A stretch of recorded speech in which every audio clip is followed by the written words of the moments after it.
स्वागत है आपका न्यूज सच 94 में। आज हम आए हैं भारतीय किसान यूनियन राजनीतिक ब्लॉक अध्यक्ष जी के पास और आज हम इनसे बात करने वाले हैं। जी आप अपना परिचय दीजिए। जी ठाकुर कुशलवीर सिंह, चरथावल ब्लॉक अध्यक्ष, भारतीय किसान यूनियन राजनीति। आप भारतीय किसान यूनियन के संगठन को किस नजरिए से देखते हैं? किस संगठन में आपका कोई कार्य हो भी जाता है और कोई कार्य रुक भी जाता है, आपका इस पर क्या विचार है?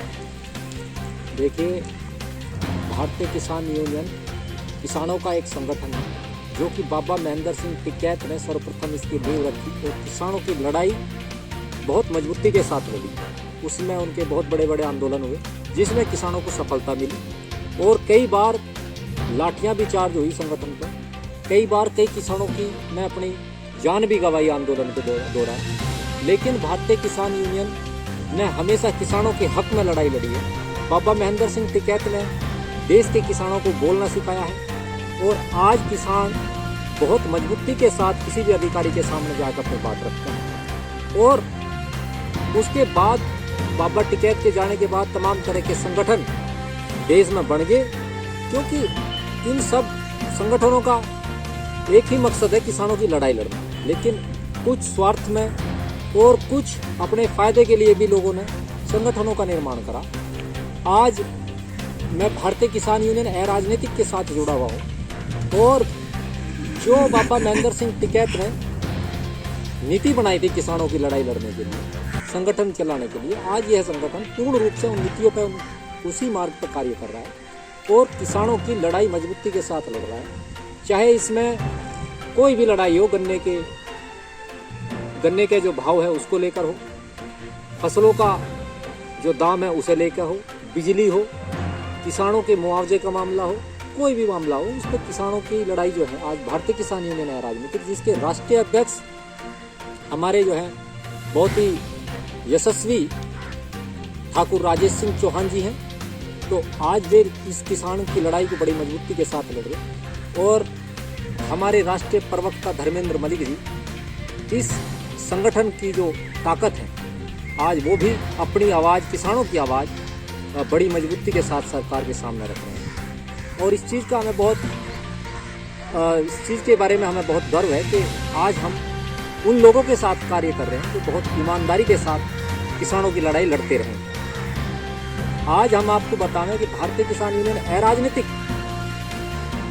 ने हमेशा अपने जो किसानों की आवाज़ है, आंदोलन का ही रास्ता इख्तियार न करके सरकारों से मिलकर बैठ के जो भी जिम्मेदार जो हमारे प्रदेश के नेता हैं उनके साथ बैठ कर किस तरीके से किसान की समस्या का समाधान है, उन मुद्दों पर बात करी और उसमें 100% सफलता हमारे संगठन के पदाधिकारियों को, हम लोगों को मिली। इसमें चाहे अभी देखो, रिसेंटली हम आपको बताएं, बिजली का बिल किसान पे उत्तर प्रदेश में जो नलकूप है, नलकूप का जो कनेक्शन है उस पर जो किसानों से बिल लिया जाता था, वो किसान आज यहाँ पे जो आर्थिक रूप से पिछड़ता जा रहा है। लगातार किसानों को उनकी फसलों के दाम वाजिब ना मिलने की वजह से तो किसान की कमर टूट गई, फसलें बर्बाद हो रही हैं, पेस्टिसाइड का बहुत इस्तेमाल हो रहा है।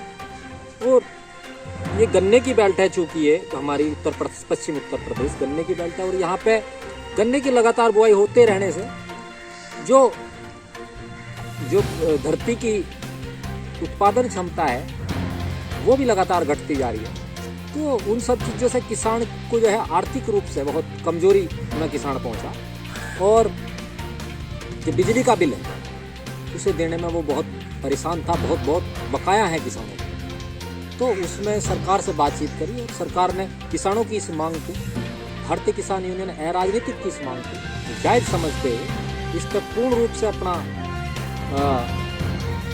डिसीजन लिया और इसे पूर्ण रूप से माफ़ कर दिया गया किसानों के लिए। अब फ्री उत्तर प्रदेश में जो नलकूप के जो चार्जेस थे, बिजली के जो कनेक्शन थे नलकूप के लिए, सब फ्री। तो ये उपलब्धि भारतीय किसान यूनियन राजनीतिक। तो अध्यक्ष जी, आपको इस संगठन में रह करके क्या क्या समस्या आती है?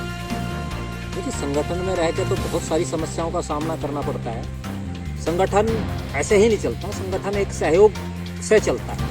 इसमें किसानों का सहयोग हर तरीके से चाहिए, इसमें धन की भी आवश्यकता पड़ती है। तो किसानों से किसान जो है मिलकर इसके लिए जब कहीं आना जाना पड़ता है, कहीं खाने पीने की भी व्यवस्था बनानी पड़ती है, कहीं माइक की भी व्यवस्था बनती है, हर चीज़ की व्यवस्था इसमें बनती है। कई बार विज्ञापन भी कई बार लगाने पड़ते हैं सड़कों के आसपास, कहीं ना कहीं कुछ ना कुछ बहुत सारी चीज़ें होती हैं जिनमें सभी किसान मिलजुल के इस खर्चे का वहन करते हैं। ये समस्या एक बहुत बड़ी समस्या है। दूसरी समस्या ये रहती है कि किसानों को अपना खेती बाड़ी का भी काम होता है और साथ में आंदोलन में जो किसानों को निकलना है और अपना एक बड़ा आवाज़ दिखानी है कि भाई हम सब लोग त्रस्त हैं किसी समस्या को लेकर, एक वो भी बहुत बड़ा समस्या का सामना हमें करना पड़ता है, क्योंकि हर वक्त हर किसान खाली नहीं होता।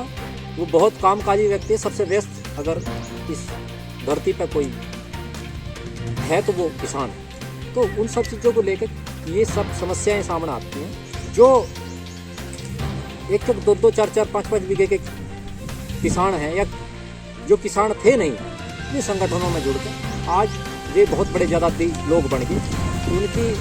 उनके पास धन की कोई सीमा ही नहीं है।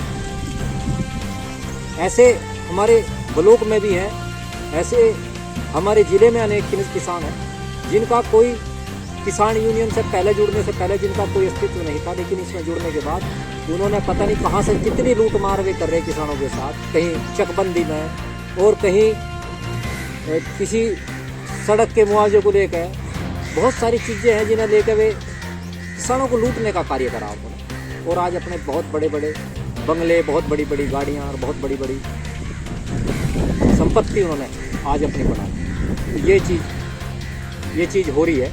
तो मेरा आपके चैनल के माध्यम से सरकार से और जितने जिम्मेदार अपने अधिकारी लोग हैं उनसे एक आग्रह है, एक विनती है कि भाई जो इस तरीके के किसान नेता अपने आप को बता रहे, इनकी संपत्ति की जांच हो, इनसे पूछा जाए, इनसे ब्यौरा हो कि ये संपत्ति आपके पास कहाँ से आई है। इस चीज़ की जांच हो, पूर्ण रूप से जांच होनी चाहिए। और अगर कोई भी किसान नेता जरा सा भी भ्रष्ट या जरा सा भी गलत मिलता है, उसके खिलाफ जो भी कानूनी कार्रवाई हो, सख्त से सख्त तरीके से कानूनी कार्रवाई। तो अध्यक्ष जी, मोदी और योगी सरकार क्या क्या कार्य कर रही है और आपको कितना सपोर्ट कर रही है? देखिए, मोदी जी की, योगी जी की सरकार को लाने में पूरे देश में पूरा जोर शोर था, पूरा जोश था और लेके आए, काम कर रहे, ठीक काम करे, लेकिन किसानों के बारे में थोड़ा और सरकार को सोचना चाहिए। जैसे कि फसलों के दाम हैं, उनके बारे में सोचना चाहिए। गन्ने का अभी तक डिक्लेयर नहीं हुआ, भाव जो डिक्लेयर हुआ उसमें कोई बढ़ोतरी नहीं हुई। तो ये सब चीज़ें हैं। भाई किसान के पास क्या आमदनी का क्या जरिया है? उसकी फसल ही तो है, उसकी किसानी तो है। तो वो पिछड़ता जा रहा लगातार और किसानी जो है ख़त्म होती जा रही धीरे धीरे। सब अपने बच्चों को चाहते हैं कि पढ़ लिख के वो कोई डॉक्टर, वकील, कोई आर्मी में या कहीं पे भी, मतलब ठीक है, सब जगह भेजना चाहते हैं इधर, लेकिन कोई भी अपने मन से ये नहीं कहता कि हम अपने बच्चे को पढ़ा लिखा किसान बनाना चाहते हैं। ये एक बहुत चिंता का विषय है। अगर किसानी से सबका मन इस तरीके से उठ जाएगा तो इस देश का, इस पूरे संसार का पेट कैसा बनेगा, ये एक बड़ा सवाल है। तो मेरा यही आग्रह है। तो जो मुद्दे आप उठाते हैं उसमें सरकार आपका कितना समर्थन करती है? देखिए, जो जायज़ मुद्दे हैं और हम उठाते हैं उन मुद्दों को, तो उन पे सरकार 100% उनकी को सुनती है और उन पे निर्णय भी लिया जाता है। वो इसलिए क्योंकि वे मुद्दे 100% किसान से जुड़े हुए होते हैं और उसमें कोई राजनीतिक स्टंट या कोई राजनीतिक पार्टी नहीं जुड़ी होती। किसी ऐसा काम हम नहीं करते कि किसी विपक्ष को साथ लगा के उनकी आवाज़ बनना या अपने फायदे के लिए हम कोई आवाज़ उठावें, ऐसा हम कार्य नहीं करते। तो इसलिए हम किसानों की अगर आवाज़ उठाते हैं तो सरकार ऐसा नहीं है, 100% उस आवाज़ को सुनती है और उस पर काम भी करती है। 15 तारीख में जो किसानों की महापंचायत होने वाली है मेरे कमिश्नरी में, तो वहाँ आपके क्या क्या मुद्दे रहेंगे और आपने क्या बनता है? देखिए, पश्चिमी उत्तर प्रदेश में हमारे राष्ट्रीय अध्यक्ष माननीय ठाकुर राजेश सिंह चौहान पहली बार एक महापंचायत करने जा रहे हैं। तो उसकी जगह मेरठ कमिश्नरी इन्होंने तय करी और 15 मार्च को ये विशाल जो है किसानों की सभा होगी।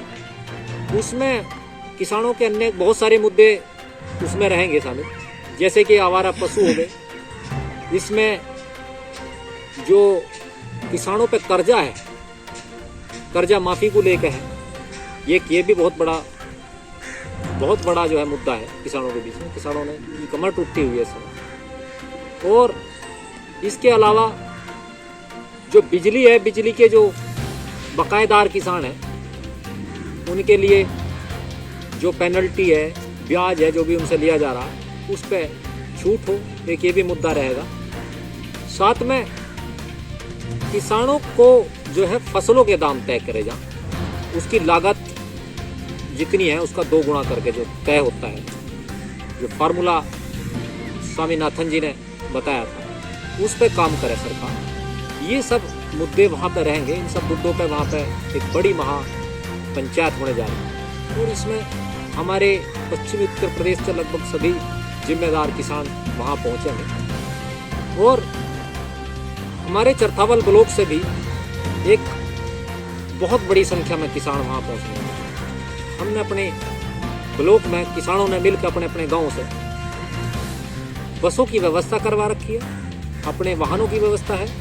वे सब अपने वाहनों से, बसों से बैठ कर वहाँ पहुँचेंगे, अपना खाना दाना लेकर अपने साथ पहुँचेंगे और उस पंचायत में अपने राष्ट्रीय अध्यक्ष जी को सुनेंगे और सरकार को अपनी पीड़ा से जोड़ने का कार्य करेंगे। योगी सरकार ने जो गाय काटने पर रोक लगाई है और जो बछड़े सड़क पर लवारिस घूम रहे हैं, इनके बारे में आपके क्या विचार है? देखिए, गाय काटने पर रोक लगाई है क्योंकि हिंदू धर्म में गाय को माता का दर्जा दिया गया और उसे काटने का कहीं पर भी कोई प्रावधान नहीं है। तो उन्होंने काटने पर रोक लगाई। हम उनके इस निर्णय का स्वागत करते हैं, चलिए ठीक है। और साथ में इनके लिए गौशालाओं की भी व्यवस्था कराई। बहुत जगह पर गौशालाएं भी बनी हुई हैं, उन गौशालाओं में इनके चारे की या जिस तरह के भी, लेकिन वहाँ पर प्रॉपर एक सुचारू रूप से भी गौशाला नहीं चल पा रही है। वहाँ पर देख रेख रख रखाव ठीक नहीं हो रहा है। वहाँ पर बहुत सारे पशु मर रहे हैं या बहुत सारे निकाल दिए जाते हैं रात में। तो उस वजह से जो है आवारा पशु बहुत ज़्यादा घूम रहे और किसान की फसलों को बर्बाद करने का कार्य कर रहे हैं, जिससे किसान को आर्थिक रूप से बहुत नुकसान हुआ है। तो इस पर हमारा यही है कि निर्णय तो सही था लेकिन व्यवस्था सही नहीं हो पाई। और कुछ हमारे किसान भाई भी जब गायें दूध देना बंद कर देती है, उसका रस्सा खोल के उसे बाहर निकालता है घेरों से, तो ये भी एक गलत निर्णय है। हमें जो है इस तरीके के पशुओं को नहीं छोड़ना चाहिए। उनके लिए हमें जिस तरीके से जब दूध पी रहे थे, जब सेवा करें, तो इस तरीके का सेवा भाव भी अपने अंदर कुछ होना चाहिए। और साथ में जो आवारा पशु घूम रहे, इस पर सरकार को शिकंजा कस के इन आवारा पशुओं को सही जगह पे सही रख रखाव में न रखा जाए, इनकी व्यवस्था करवाई जाए। बहुत सारी चीज़ें हैं। गौशाला को अगर सुचारू रूप से चलाया जाए, उसके गोबर का, उसके वहाँ पे गैस प्लांट लगे, वहाँ पे जो है गोबर गैस का निर्माण हो, वहाँ से खाद बने, जैविक खाद का निर्माण करा जाए, तो ऐसा नहीं है कि व्यवस्था नहीं बनेगी। व्यवस्था बहुत अच्छी बन जाएगी। हरियाणा में है, चलिए आप हरियाणा में देखिए, आप गौशालाओं को जाकर वहाँ पे कितनी अच्छी व्यवस्था है, क्या क्या उन्होंने सिस्टम जोड़ दिए वहाँ पे। तो खुद ही एक जो वहाँ पे धन की जो ज़रूरत पड़ती है, वो खुद ही गौशाला खुद से जनरेट कर दी, जिससे बहुत पशु स्वस्थ है, उनको चारा सही तरीके से मिल रहा। वहाँ के रख रखाव के लिए जो जिन व्यक्तियों की आवश्यकता है, उनकी सैलरी चाहिए, उनका भी सब वहाँ से निकलता है। तो उस तरीके से हमें कार्य यूपी में भी करना पड़ेगा, तब जाके ये व्यवस्था बनेगी। और इसमें हम किसानों को भी अपना जो है सहयोग करना पड़ेगा। एक तरफ के सहयोग से ही सब कुछ नहीं होगा। और हमारी फिर से आपके चैनल के माध्यम से ये सरकार से एक आग्रह है कि इस किसान को जो हमारा पशुओं से जुड़ा है, इससे उन्हें निजात दिलाई जाए, इनकी व्यवस्था ठीक करी जाए और इसे कैसे बेहतर बनाया जाए, जो एक्सपर्ट हैं उनसे बैठ कर किसान यूनियन संगठनों के जो बड़े लीडर हैं उनसे बैठ कर बातचीत करेंगे ये व्यवस्था बहुत अच्छी बन जाएगी, ऐसा मुझे पूरा विश्वास है।